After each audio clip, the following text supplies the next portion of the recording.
You're now tuned into the hottest podcast in the world, the Stay Woke Podcast, right here on the sonicbreakdown.com. Welcome back to another Stay Woke Podcast. This is D. Ray Brinson, and you know the Stay Woke Podcast is presented by the sonicbreakdown.com. Head over there and check out our articles and reviews. And let's get right into today's topic, and it's going to be a Let's Talk About It segment. And you know, if we're doing a Let's Talk About It segment, that means that we're interviewing somebody that's very creative and inspiring. And today's person that we're interviewing is going to be a mother, a wife, and an author of a wonderful book that I think every children should read, especially children of color, especially and Black children.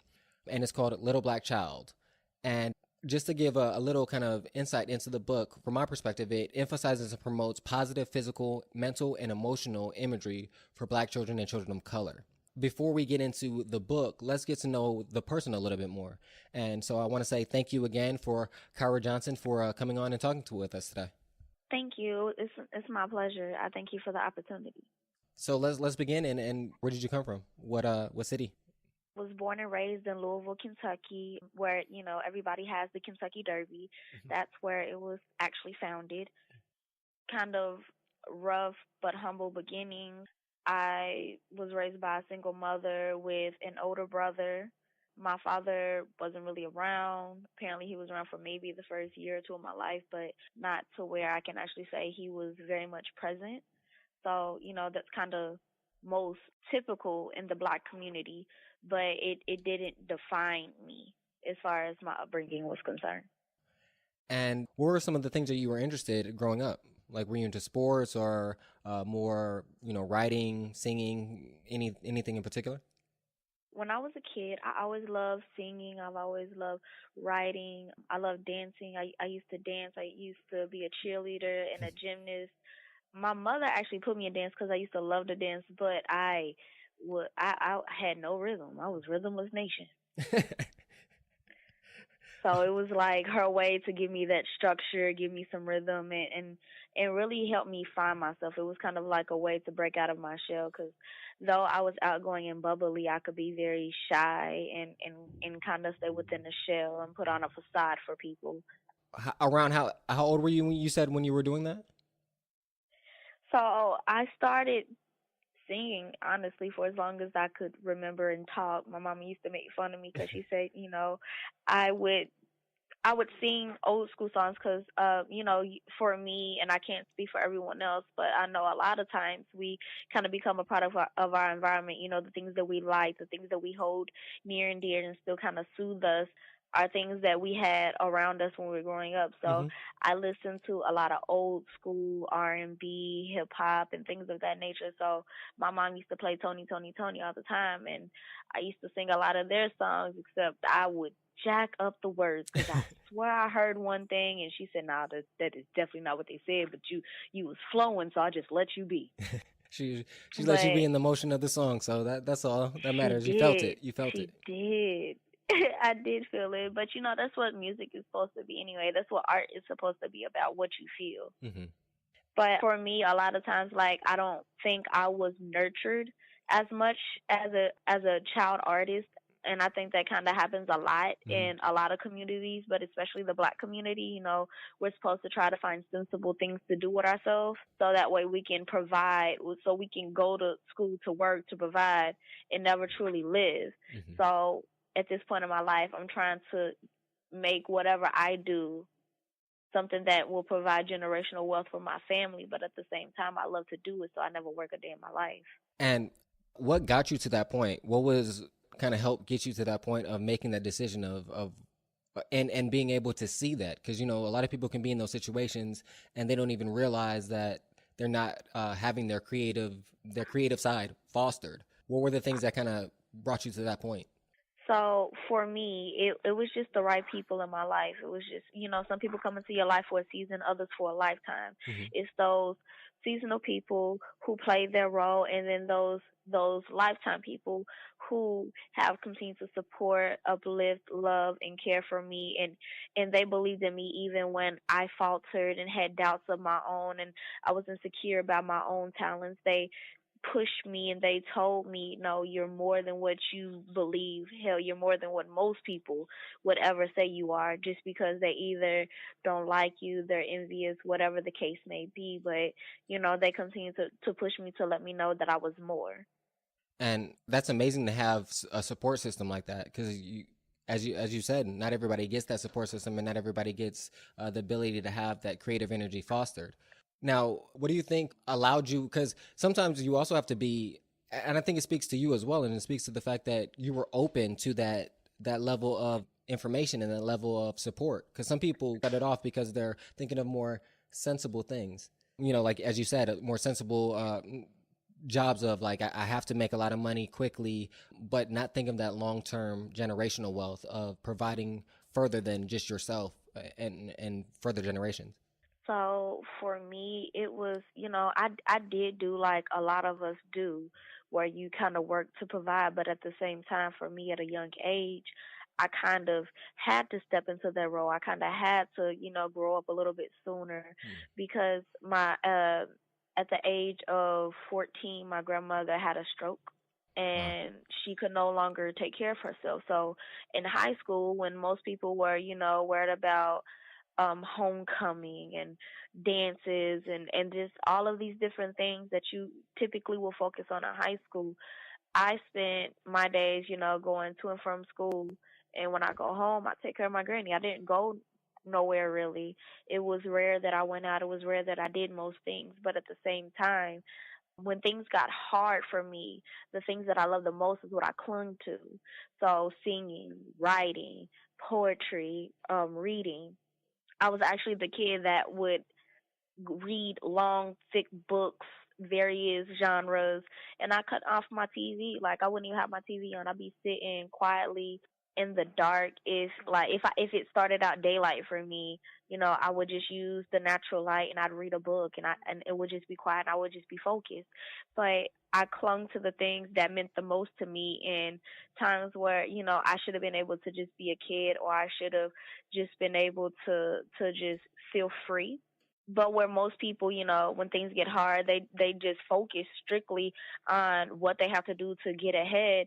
I was thinking about the overall picture. It's like I worked to get ahead, but each choice and each decision that I made put me in a position to find the right people and the right motivation. So, I took care of my granny. I had my son when I was 19, so I found out I was pregnant with him right after I graduated high school. And about a year after I had my son, I shipped out to Navy boot camp to go into the Navy Reserves, where I found my husband, who, beyond everything that we've ever been through, has supported, loved, nurtured, and cared for me. And he was my strength when I felt weak, as well as my son's godfather and several other influential people in my life. We may have fallen off, we may have had bad times, but real relationships and real friendships were always mendable. Mm-hmm. And it's just about finding that. A lot of times we think we have those people, we befriend all of these people just to find out that over a handful of these people are not for us. Yeah. They say they're for us, but the moment they see you succeeding, the moment they see you doing more, doing better, or trying to achieve and accomplish more, they say they're for you, but what have they done to show you that? What have they done to support you? And are they the type of people who, drag your name through dirt behind your back, but in your face they're smiling and telling what other people are saying? That's true. That just reminds me of something I saw actually today on Instagram from the Grassroots podcast, which is a really good podcast that people should check out.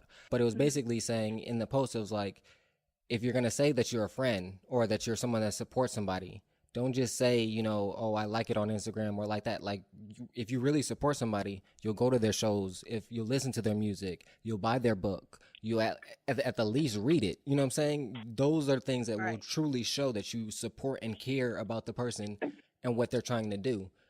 We treat celebrities often better than we do our friends, or what we call our friends. We'll buy their shoes, we'll patron their shops, we'll do all that stuff. But when your friend says, hey, I'm starting a business, have you gone there? Have you bought something from them? And when you go, do you ask them for a discount? Like, no. Yeah, they're your friends, but they're a business. They're a business at the end of the day. Businesses don't work by giving out discounts. Like, if they did, Like more business will go out of when people buy their Yeezys, they don't go, "Hey, can I get a discount?" And if they do, they're Or not. Dolce Gabbana. Or exactly, or go Dolce Gabbana or Gucci or Balenciaga, whatever. All of Oh, them. how about this? Let's be basic. They don't go to, the Chinese people when they go to get their food or go and get hair supplies or things of that. They don't ask for a discount. Even if they do ask for one and they don't get one, they don't then leave and not patron it. They still buy. They still purchase items from them. They still use their businesses. But Agree. we have to take that same mentality with our own, because that's the only way that we'll succeed. And it just, like I said, when you get a strong team like that, which you do have, that's amazing. And that's, at the end of the day, most people just need an opportunity. You just need one opportunity and then a good support system to help that opportunity flourish. With that support system and that growing momentum, what led to the book, or what was that? How did that momentum carry into the process of making this book and writing this book? So for me, it's kind of like, the different things that you see and you go through over the period of your life, the different things that you may see other people go through as well. They kind of play a role. I'm very empathetic. I've always been an empath. I've always been emotional, but at the same time, based off of my own environment, I also realized at times, though, a lot of people told me I was wise with the way I carried myself, so they perceived me to be older than what I am. I was very ignorant. And I was very naive and I was very childish.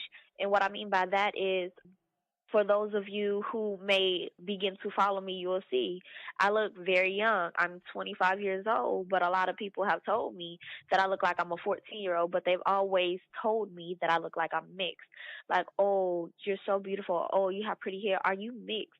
Are you black and white? Are you Indian? Are you Asian? Are you Native American? Are you Hispanic? I've literally been called a little bit of everything that is on this earth, but it's to equate, that my beauty had to come from whatever other ethnicities that I had to be mixed with. It couldn't just be that I have a black mother and a black father and I am African American or whatever, and my blackness and my melanin made me beautiful. It had to be that this other ethnicity made me look so exotic. Because, that's typically what the word that they'll try to use, like, oh, you have all of these exotic features. Yeah. So back then, I was like, oh, I'm not sure what I'm mixed with. I'm probably a mutt.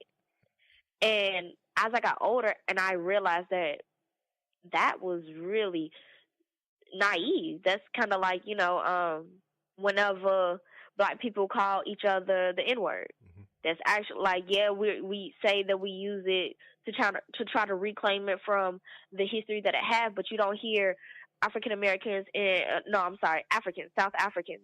You don't hear them use the word kafir. They don't want to use that word because they know where it stemmed from. They know the hate that came from it. So why utilize it?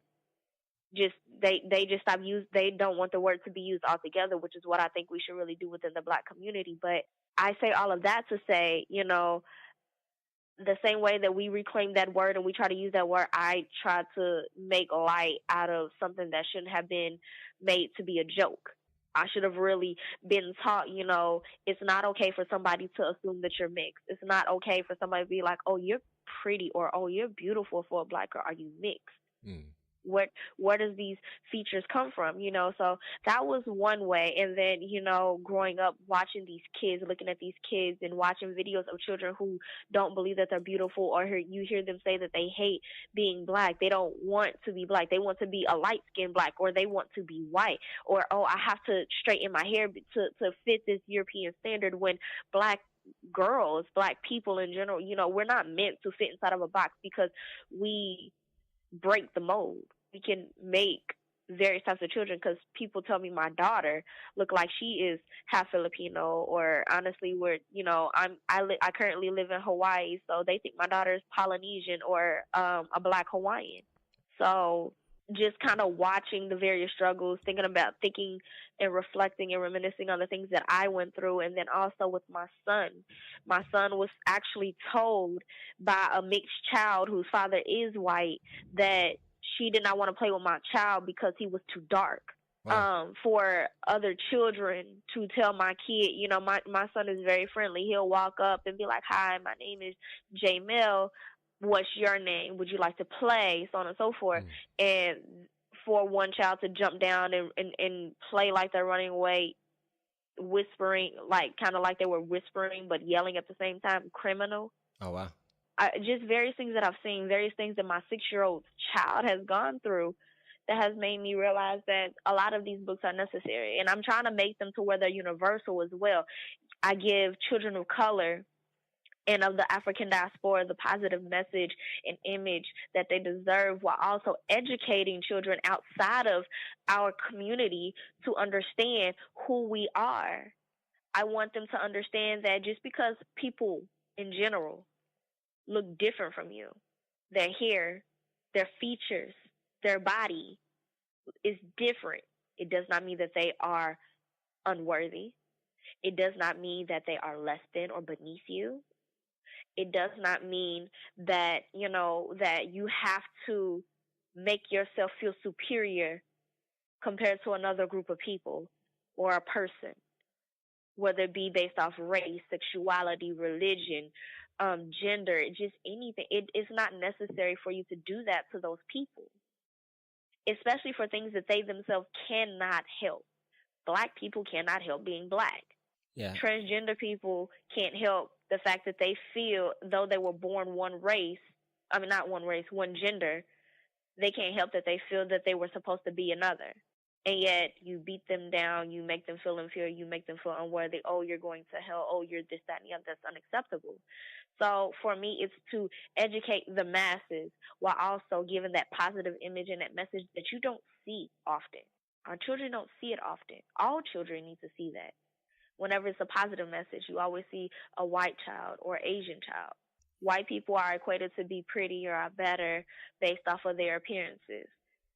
Asian people, you assume that they're intelligent or they're very good with their hands or they can make clothes. It's just all of these stereotypes and these biases that we are, raised, and these things are instilled in us when they should never be. You should get to know each person individually. So, with this book, I really wanted to touch on all of that. And those are a lot of the same things that I'm going to try to touch on every time I complete a book. Every time a book is finished, I want all children to know they're capable of doing all of these things, to be compassionate, to love everyone, to be kind, to judge people. If you have to judge someone, even though it should never be your place, but as human beings, we do judge, because it's just who we are, and that's part of the free will that we have. You judge them based off of their own individual character. You judge them based off of their morals, their values, and the way they carry themselves, their mind. You don't judge them based off of the actions of a few that are highlighted on, these multinational huge media outlets. You don't do it because of what CNN says or what Fox News says or ABC. You don't do it based off of what they're producing, because that may be just one isolated incident. What it reminded me of when you were talking, especially when you're talking about how you were as a youth and the idea of how you were kind of giving people passes, it reminded me of the song by Rhapsody, Black and Ugly. And it's touching on that idea of people equating black to ugly, how she internalized that and made that, made her feel that way. I just thought it was interesting because you guys kind of share that kind of bond of trying to break that mentality down for other children, other black women, black girls growing up. That, because as a black man, yeah, I see it, but it's not gonna resonate with me as close as it's gonna resonate with you because you've experienced it. You know what I'm saying? That it's different. So I never really thought about it, from that perspective until I heard Rhapsody talk about it on Black and Ugly, which was on her album Layla's Wisdom. But actually I heard she's talked about that for a while, but on the idea of Beauty, the album that she has prior, I think came out in 2013, I want to say. That's really when I first kind of thought about that idea that she was talking about. I've kind of thought about it before, but the way she presented on that album, it provided a different viewpoint from me. And I think your book can do the same thing for other people, provide a different insight to this idea, especially like you said. I think it's good for both people of color and people not of color, like you said, because it's teaching them, wow, I never thought about this. This is something that they go through. wow, I should be mindful Exactly. of what I say and how I treat them so that I don't make them feel this way, because it's education. Because when you know something about somebody else, if you don't like to, some people like to cuss. That's just their thing. They cuss a lot. But then Right. but there's also those that cuss a lot, but when they get around their grandparents, they don't, because they're mindful that their grandparent, how it makes their grandparents feel. So I'm going to be Right. respectful of them, and not Right. necessarily saying I'm changing who I am, but I'm changing who I am for this moment to make them feel more comfortable, because it's not that big of a deal to make them feel more comfortable. I think that is what songs like that and things like that help bring to light, is making others that might not feel it and be able to experience it, make others feel more comfortable, because we're humans. Part of humanity is thinking for others and thinking about others. It And is. that's part of it, is making people feel comfortable if you can, without sacrificing your own comfort to a certain degree, you know? Right. So I think that's a very great point that you brought up in regard to your book as well. The whole aspect of with your son as well, because I don't have children either. So, there's perspectives that you're providing that I'm never going to, well, I won't say never, but I don't have the experience with at this moment.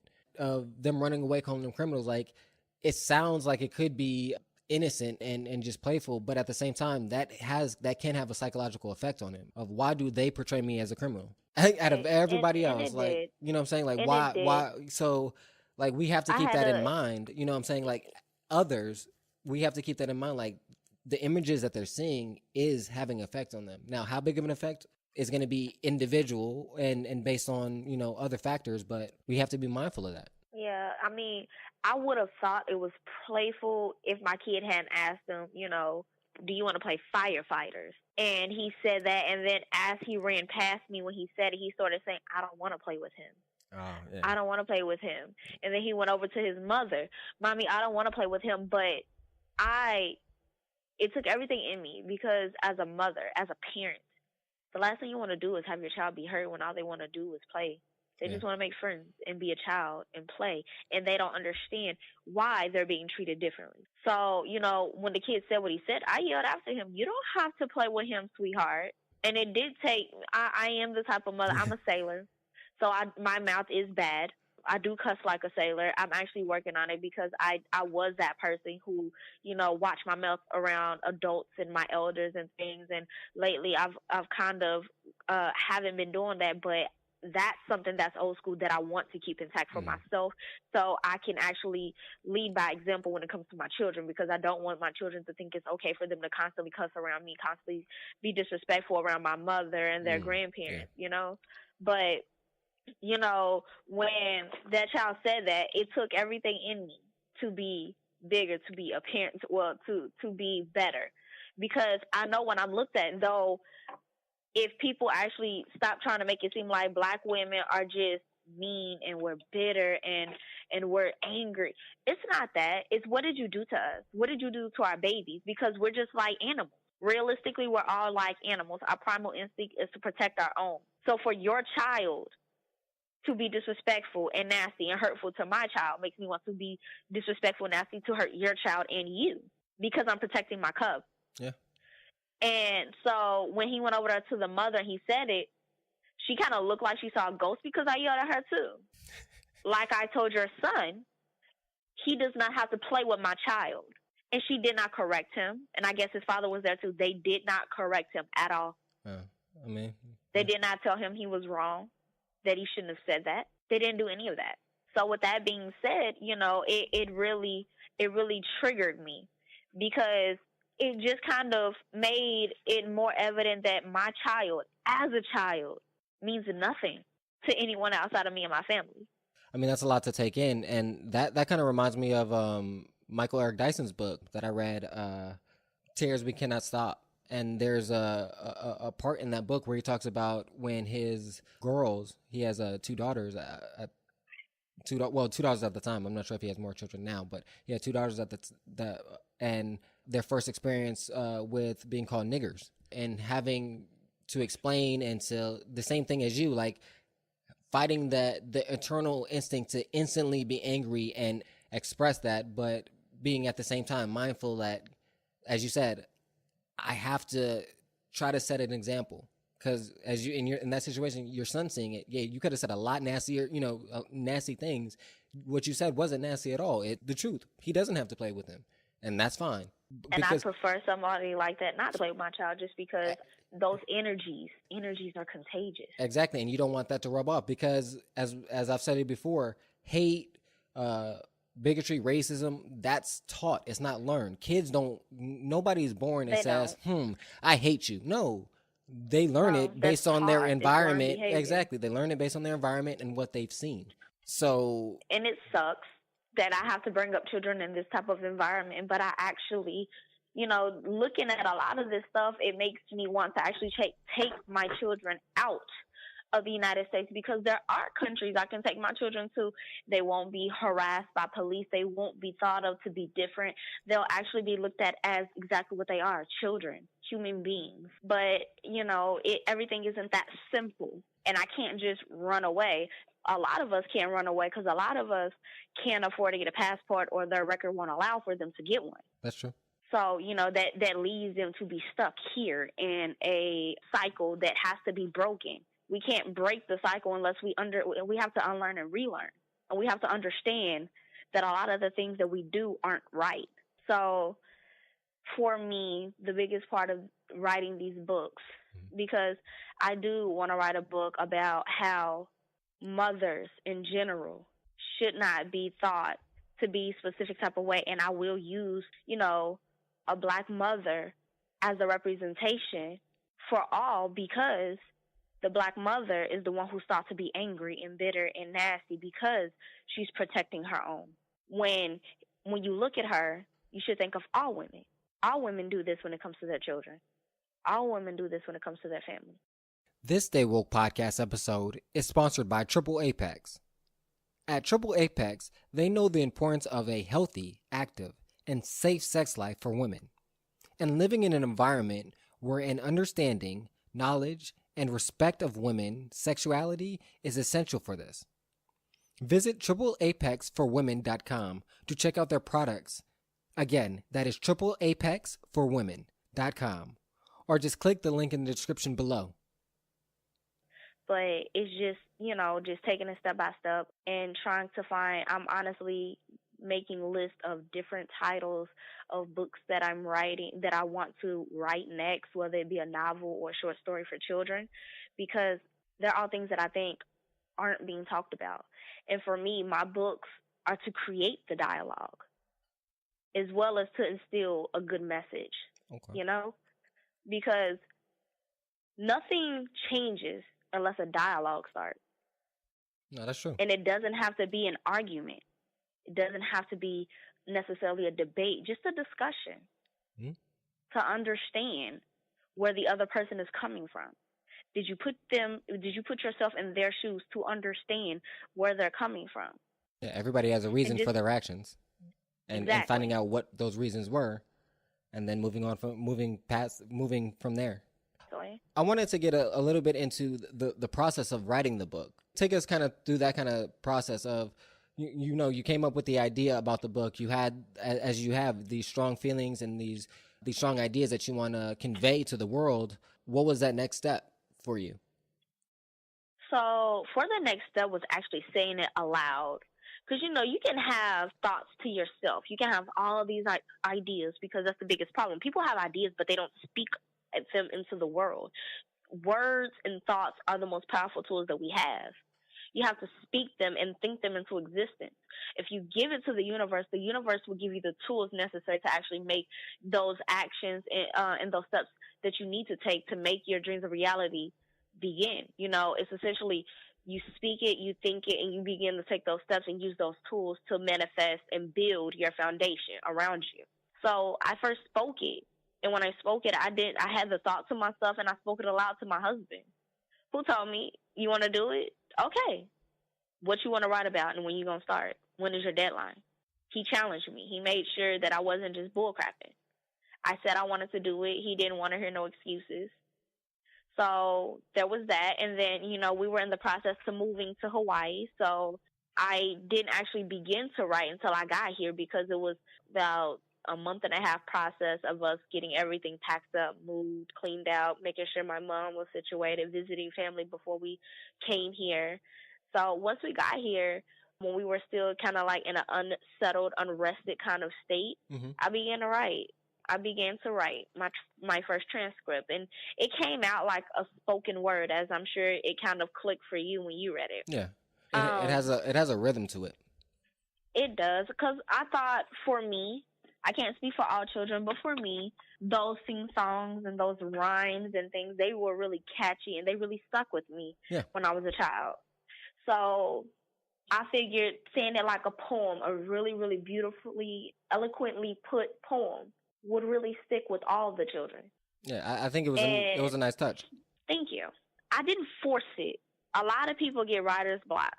But it's not necessarily that you're blocked, it's that, you know, your brain feels like, okay, I'm kind of stuck at the moment, but you know what, we're just going to we're going to think and we're going to do other things, and we'll come back to this a little bit later. When you don't force it, you don't have to worry. You don't have to be concerned about how bad or how good it comes out, because realistically, writing, arts, singing, poetry, all of it is the same. It's a flow. It's like going with the wind. It's a flow. It's a breeze. It doesn't form the way that you want it to do. You want it to when you want it to. It's kind of think about it like rocks and diamonds. It takes time. It takes pressure. It takes a lot of heat and work. So I started it, and then I didn't touch it for like 2 weeks.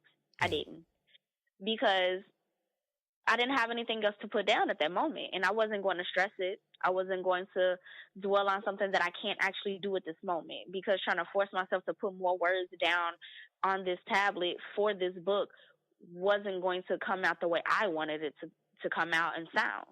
So when I found, I really did. I got very close to my deadline, which I set my deadline for January 31st.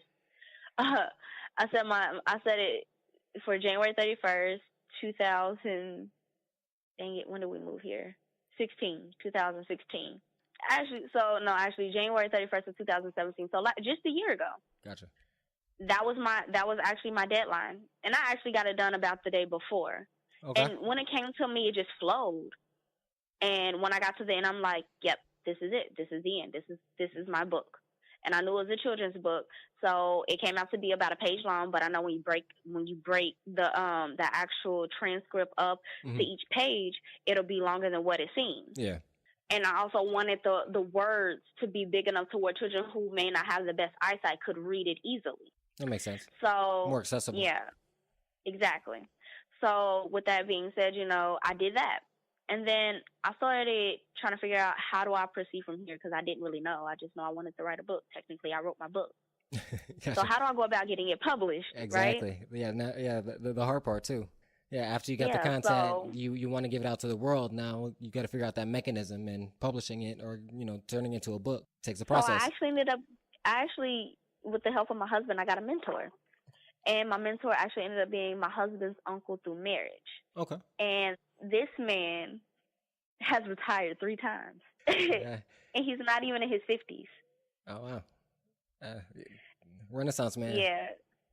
Yeah. So with that being said, he is a published author, actually a best-selling published author. His first book sold over 300,000 copies. Dang. His second book is also, if I'm not mistaken, a bestseller as well. And it's just, he owns his own business called Soul Caritas. They do a lot of different improv shows. They do a lot of television shows. They do so many things. And then his fiance is one of those women, those career-driven women who got a family, but she does a lot, and she owns her own business as well.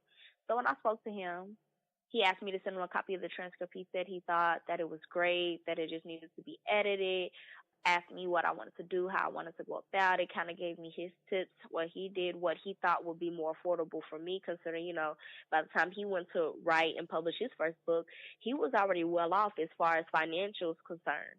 Gotcha. So it was nothing for him to spend the money necessary to go through a legit publisher and do all of that. It was nothing for him to actually spend that money to do that.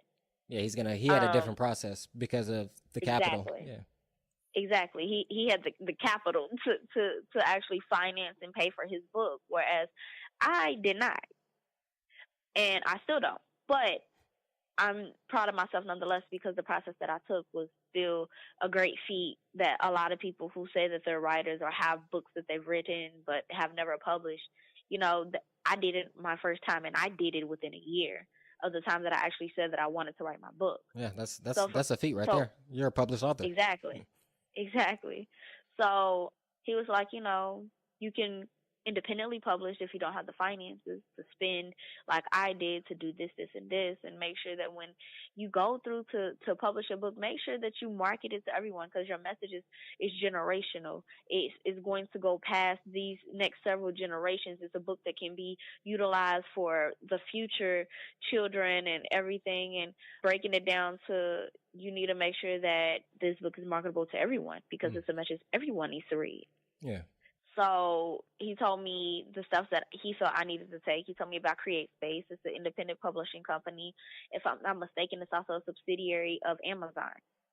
Okay. So going through them is like the biggest thing that you do, like you can actually pay for services through them to get your cover and different services done if you haven't already outreached them and outsource them to actually get those things that you need for your book accomplished, like your cover, your bio, your photographer, like your author's picture, just all those little things, Mm-hmm. If you haven't already outsourced to get them, then you can go through them to get a lot of that stuff taken care of with additional funds that you can pay to them to get them done.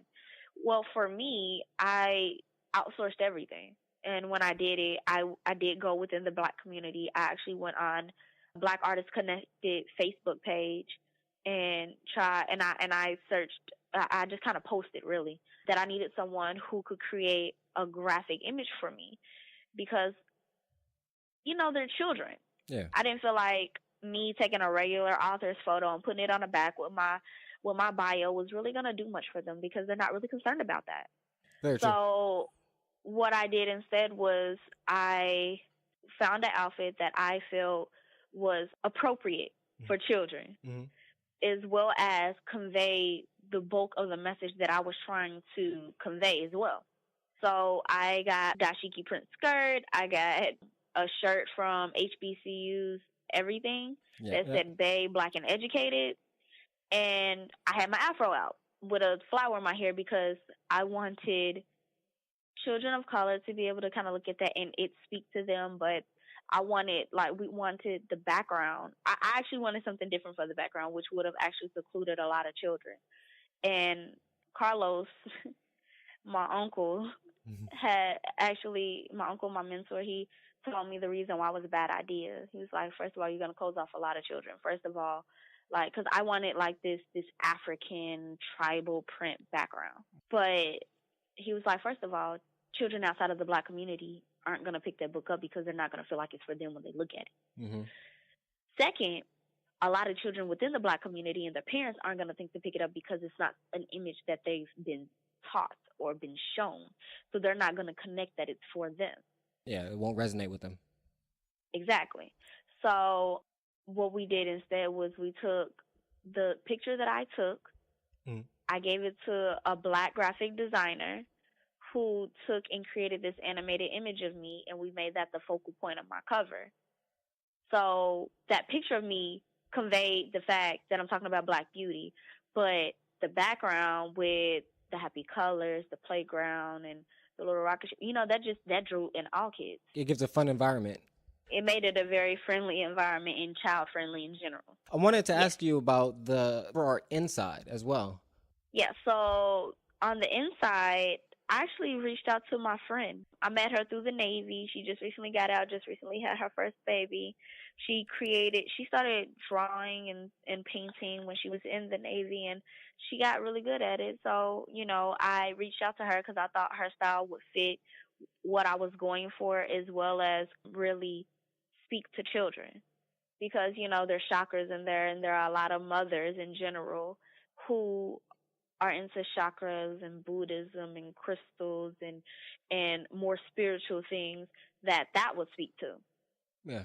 As well as just various images and different and goals for me was just for each child to be a different complexion, have a different hairstyle, different texture hairstyle, different features that are all still from the same community of the African diaspora. So when a child flipped the page, they resonated and they saw themselves in one of those pictures. And, her art company is called Creme de la Art. So I wanted to really go within the Black community to just kind of turn out a good piece of work to show them you don't always have to sell out. You don't, and selling out, to be clear, I don't mean like you go through a big publisher, so, you had to spend all this extra money. I'm not meaning in that sense. Mm-hmm. You don't have to sell out on yourself.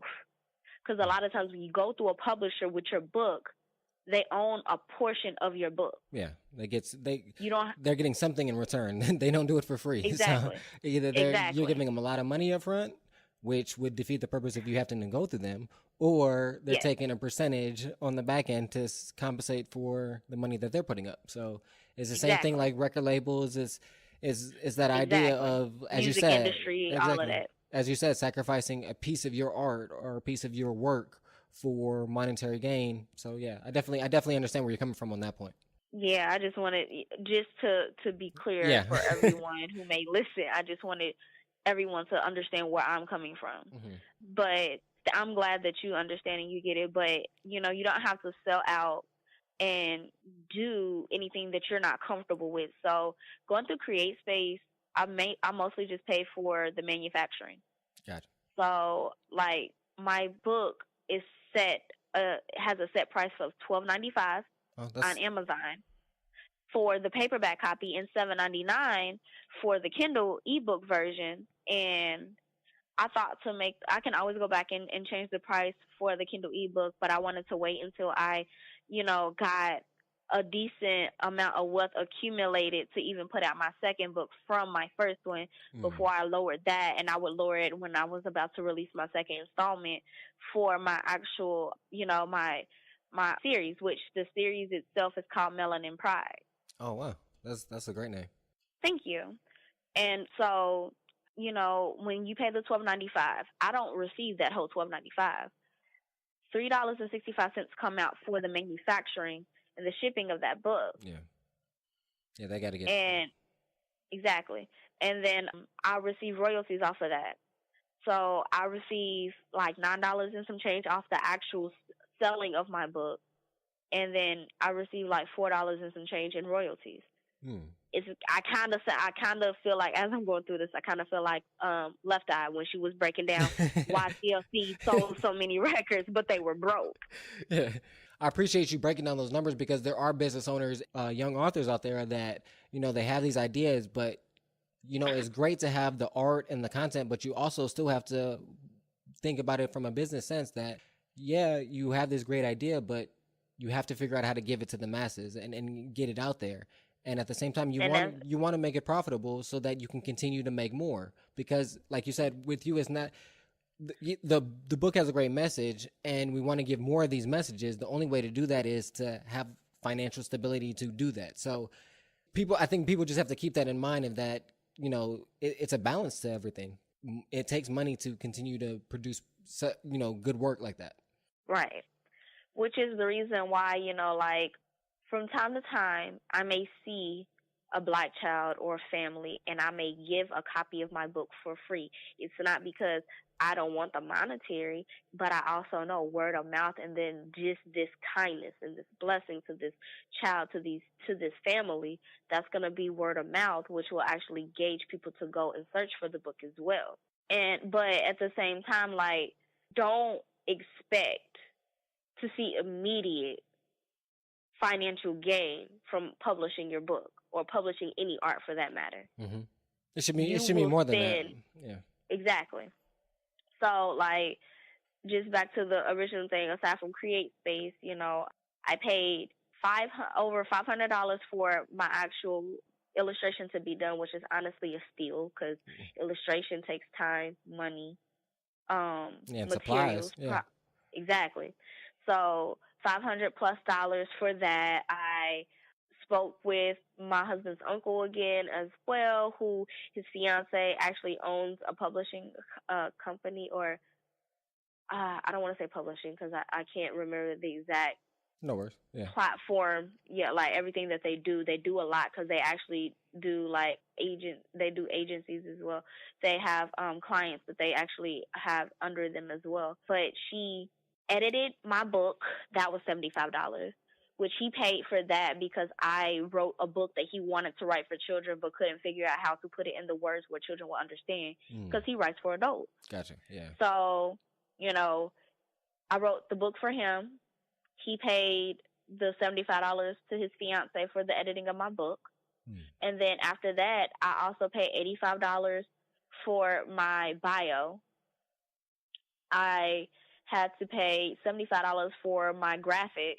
So this is just like understanding how much I actually spent. Yeah, I there's spent a lot of little things and a lot of big things that all add up to a lot. Yeah. Yeah, so I spent a little under $2,000, but I still spent a nice amount of money, and I did not have the finances like everybody else. No, I did not pay for all of this stuff right out, like one time after another, or anything like that. No, I did it when I had the finances to do so. Yeah, like I waited until I had the money to make those things a reality. I did not just spend this money knowing that I had it or any of that. I just, when the money came and when my husband and I could afford it, because the only person who supported me during this time was my husband. My mother would have loved to, but she had her own trials and tribulations that I told her she needed to be concerned about. And when this book came out, I wanted to make sure it was based off of the hard work that he and I put into it. He invested in me knowing that I could do this. And that's love. I mean, and how smart you guys are. You had this, and it shows you the dedication about it. That is more than just the financial gain. It's about, like you said, you have a message that you truly believe in, and you wanted to get out there, and that was your vision. And now you're pushing that vision as hard as you can. You didn't just go into it blindly. You thought it through. Like you said, you didn't just say, we're going to take all this money that we have that we need for bills and other stuff, and we're going to throw it into this dream that we're not sure is going to make money. No, you're like, like as you said, when we get the money, we're going to spend the extra money that we have that we can find or that we can figure out how to budget properly. We're going to use that extra, or that we'll sacrifice certain things from here to help pay for this here, but not sacrificing our needs of living. You know what I'm saying? There's a difference. And that shows really drive and determination. And those are the people that are going to be successful versus those that don't do that won't. And it comes out with your book. Like I said, your book is a really good book. I think people should, especially children everywhere, I think should read it. And it's funny that you actually say that you bring up the mixed race children, as well as just kind of like when you said that everyone may not see your vision. After I finished my first book and I was working on getting all the necessary steps completed to actually get that published, I have already completed a second book that does actually take on that actual message that everybody's not going to see your vision. Everybody's not going to believe in your vision. But as long as you do and you keep pressing, then there's nothing that you can't accomplish. And there's nothing that your vision will actually be within reach, and you'll actually be able to manifest it and watch it come into fruition. But also with the mixed race children, when I first published the book and everything, I posted it on a couple of different pages and everything. And one mother who was white, but her child was white and black. Her child's father was black, but she was about 11 years old. I kind of wrote the book with the thoughts of infants up to about 7, 8, maybe 9. But nonetheless, I still think it was good for other children if it was a message that they needed. Yeah. Her daughter was 11. Her daughter was 11 and was kind of going through that crisis of how to identify and trying to kind of really understand her identity and self-discovery and everything. And she knew that as a white woman, she could not help her daughter go through that. But she said she got the book on ebook for her daughter. Her daughter read it and loved it. And she said, I just want to let you know how much your book helped my daughter. Yeah, that's amazing. And how much she loved it. Because regardless of what they choose to identify, it's really not how they identify themselves, it's what they feel about themselves more than anything. And that showed her that, yes, I am white, but I know that because of the color of my skin, this is how most people will identify me. And I think it really helped with her to understand who she was and to love herself. Exactly, that it's okay. And because that's why, even though the language and the verbiage of the book is, as you said, for younger children, the message is universal. Doesn't matter if you're, as you said, barely can understand words to, 60-year-old man. Like, it's the message is still universal. It's just agreed. So, I like I said, I think it's a really good book, and I'm really excited to, especially I want to see that next book as well. If you, as good as you wrote this book, I'm excited to see that book as well. I just want to. I appreciate it. No problem. I want to just first of all say thank you again for doing this podcast, and I want to direct people on how to get the book. So you can go to createspace.com. You can also go to her IG page, which is KJBooks2527 on Instagram. Again, that's KJ Books 2527 on Instagram, or Kyra Johnson on her Facebook page. Definitely interact with her. She posts and she'll conversate with you. She's really good at and dialogues and getting back to people. And as you can tell on this podcast, man, she has a lot of great information and, a great conversation to have. So I want to say thank you again for coming onto the podcast. Is there anything else that you wanted to say or promote or say before we get out of here?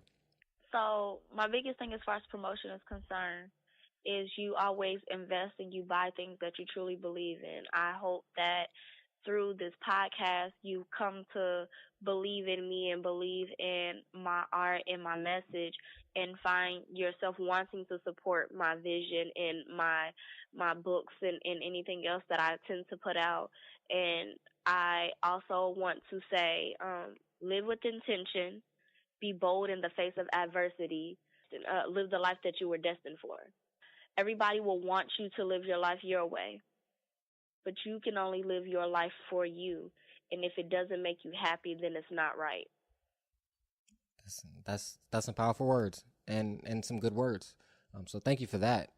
Like I said, again, go check out her book. It's called Little Black Child. Again, that's Little Black Child. Like I said, it is a really good book. Go check it out. If you have children, go buy it for your children. If you don't have children, buy it for your friends' children. And if you're a teacher, buy it for the kids in your class. So I want to say again, thank you again for listening to another Stay Woke podcast. This is D. Ray Brinson. You know our motto: live, listen to some great music, and for this one, read some great books like Little Black Child, and above all, love more. We're out.